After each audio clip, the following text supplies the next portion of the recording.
জাতীয় কংগ্রেসের আগে জাতীয়তাবাদী সভা সমিতি ভারতের জাতীয়তাবাদী আন্দোলন গড়ে ওঠার পিছনে গুরুত্বপূর্ণ ভূমিকা নিয়েছিল। বেশ কিছু সভা সমিতি 1836 খ্রিস্টাব্দে বঙ্গভাষা প্রকাশিকা সভাকে প্রথম জাতীয়তাবাদী সংগঠন রূপে চিহ্নিত করা হয়।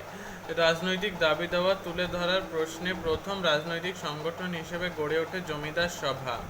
মূলত কলকাতা, বোম্বাই, মাদ্রাজ প্রেসিডেন্সি তিনটিতে আঞ্চলিক গোষ্ঠীর স্বার্থকে প্রাধান্য দিয়ে আরও অনেক সভা সমিতি গড়ে উঠতে থাকে। 1557 খ্রিস্টাব্দ থেকে 1585 খ্রিস্টাব্দের ভারতের জাতীয় কংগ্রেস প্রতিষ্ঠার আগে পর্যন্ত সময়কালকে তাই অনেকেই সভা সমিতির যুগ বলে। নির্দিষ্ট গোষ্ঠীর স্বার্থ রক্ষার উদ্দেশ্য থাকলেও ধীরে ধীরে এই সংগঠনগুলো আঞ্চলিক স্তরে জাতীয়তাবাদের প্রসারে ভূমিকা নিয়েছিল। নবগোপাল মিত্রের জাতীয় মেলা বা হিন্দু মেলা, শিশির কুমার ঘোষের ইন্ডিয়ান লীগ, 1875 খ্রিস্টাব্দে কর্নেল অলকট ও মাদাম ব্লাভাটস্কির থিওসফিক্যাল সোসাইটি এবং সুরেন্দ্রনাথ বন্দ্যোপাধ্যায়, আনন্দমোহন বসুর ভারত সভা বা ইন্ডিয়ান অ্যাসোসিয়েশন 1876 এগুলির মধ্যে বিশেষ গুরুত্বপূর্ণ। জাতীয় কংগ্রেস প্রতিষ্ঠার পেছনে হিউমের ভূমিকাকে ঘিরে এক ধরনের অতিকথন তৈরি হয়েছিল। 1913 খ্রিস্টাব্দে প্রাক্তন সিভিল সার্ভেন্ট উইলিয়াম ওয়েডারবার্ন লেখা হিউমের একটি জীবনী সেই জন্য দায়ী। ওয়েডারবার্ন জানান যে হিউম ও বড়লাট লর্ড ডাফরিনের যৌথ উদ্যোগেই নাকি জাতীয় কংগ্রেসের সৃষ্টি হয়েছিল। এই তত্ত্বটি কংগ্রেস প্রতিষ্ঠার হিউম ডাফরিন ষড়যন্ত্র তত্ত্ব নামে পরিচিত। দীর্ঘদিন হিউম ডাফরিন ষড়যন্ত্র তত্ত্ব দিয়েই কংগ্রেস প্রতিষ্ঠার উদ্যোগকে ব্যাখ্যা করা হতো, কিন্তু ওই তত্ত্বে বেশ কিছু ফাঁক দেখা যায়। তাছাড়া কংগ্রেসের উদ্যোগ নিয়ে ডাফরিন সন্দিহান ছিলেন। সংখ্যালঘিষ্ঠদের প্রতিনিধি হিসেবে তিনি কংগ্রেসকে বিদ্রূপ করেন। ফলে ডাফরিনের নানা বক্তব্য থেকে কংগ্রেসের বিষয়ে তার নেতিবাচক মনোভাব ফুটে ওঠে। তবে কংগ্রেস প্রতিষ্ঠার হিউমের কোনো ভূমিকা ছিল না তা নয়, কিন্তু তাকে ষড়যন্ত্রের তত্ত্বের ধাঁচে ফেললে অনৈতিকভাবে দোষ ঘটবে। নানা ঘটনায় ভারতীয়দের মধ্যে ব্রিটিশ বিরোধী অসন্তোষ প্রকাশ পেয়েছিল। ফলে রাজনৈতিকভাবে উদারমনা হিউম চেয়েছিলেন এমন একটি সংগঠন তৈরি হোক যা ভারতীয়দের স্বার্থ রক্ষা করবে। তবে হিউম যদি উদ্যোগ নাও নিতেন তবু ওই সময় নাগাদ জাতীয় কংগ্রেসের মতো একটি সংগঠন প্রতিষ্ঠা হতো, কারণ তার সমস্ত পটভূমি আগে থেকেই তৈরি হয়েছিল। কলকাতা, বোম্বাই ও মাদ্রাজ প্রেসিডেন্সিতে শিক্ষিত ভারতীয়রা নানা রাজনৈতিক উদ্যোগ নিয়েছিল। সেই সব উদ্যোগগুলি একজোট করার জন্য দেশজুড়ে নানা চেষ্টা করা হয়েছিল। 1867 খ্রিস্টাব্দ থেকে 1883 খ্রিস্টাব্দের মধ্যে নানা প্রকার প্রতিবাদ আন্দোলন সংগঠিত হয়।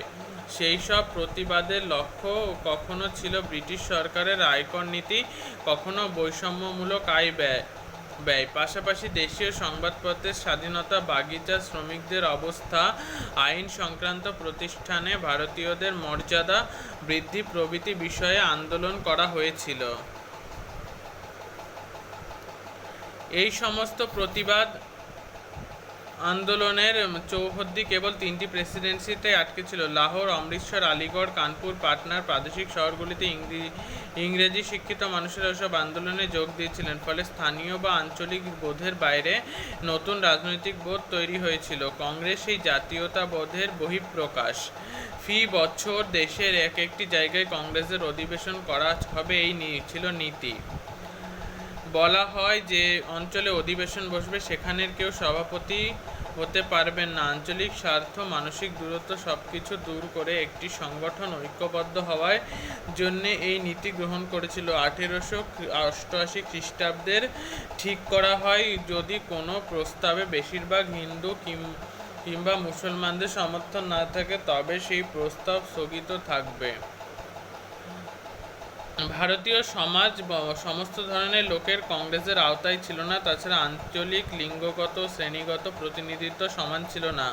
সমাজের নিম্নবর্গের মানুষজনও তাদের অভাব অভিযোগকে সরকারি সংগঠনের বৃত্তে আনতে চায়নি কংগ্রেসের আদি নেতৃত্ব। বস্তুত পাশ্চাত্য শিক্ষায় শিক্ষিত সম্মাননীয় পেশক মানুষজনেরাই কংগ্রেসের নেতৃত্বের হাল ধরেছিলেন। পাশাপাশি ভৌগোলিকভাবে বিচার করলে কংগ্রেসের মধ্যে বোম্বাই প্রদেশ সবচেয়ে গুরুত্বপূর্ণ ছিল। 1885 খ্রিস্টাব্দে প্রথম অধিবেশনে যোগদানকারী 72 জন ভারতীয় বেসরকারি প্রতিনিধির মধ্যে 38 জনই ছিল বোম্বাই প্রেসিডেন্সির।